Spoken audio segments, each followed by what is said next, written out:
Are you a new mom or dad, or are you expecting a new bundle of joy on the way? Maybe you've had a baby shower and you've unpacked your gifts and you found that you've got some pacifiers and you're wondering if you should use these. You've heard some good things and some bad things about them. Well, I am Dr. Gege. I'm a pediatrician, a mom times two, and I'm going to give you my opinion about these little devices. So there's no right or wrong, right? Everybody just does what works for them. So this is just my personal opinion. For me, it's a yay for pacifiers. I find them super useful to calm a very fussy baby.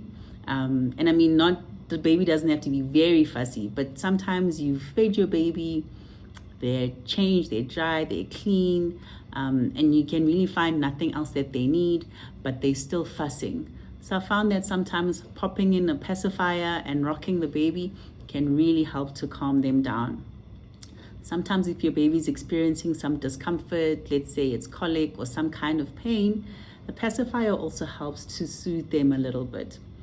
So I think that for the sake of the mental health of a mom, I think that the pros of pacifiers really, really outweigh the cons. Studies have also shown that pacifiers can help to reduce the risk of SIDS. SIDS is sudden infant death syndrome. It's a rare condition, but the few times that it has happened can be devastating. So I hope we all know that babies are meant to be put on their backs to sleep, but adding a pacifier to that scenario can also assist with reducing the chances of SIDS. The cons are there, right? So what are they?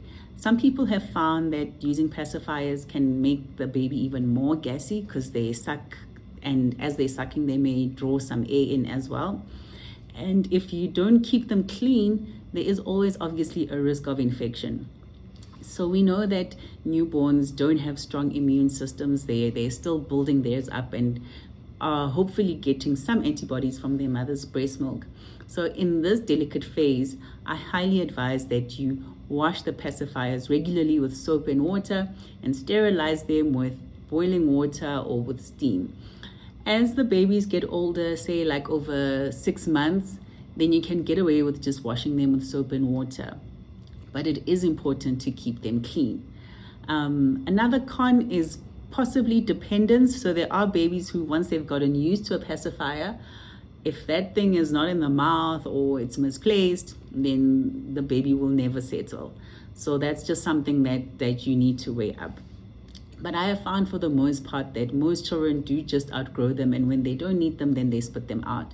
And if your little one decides that they want to spit it out or they never take to it, that's also okay. So you don't have to force the pacifier onto the baby.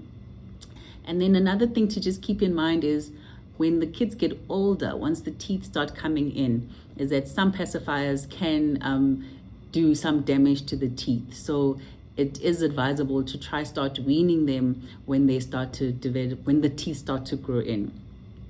So I hope this is helpful. For me, it's a yay for pacifiers.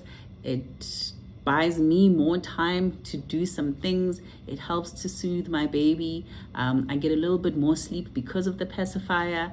And so I think happy baby, happy moms. Good luck.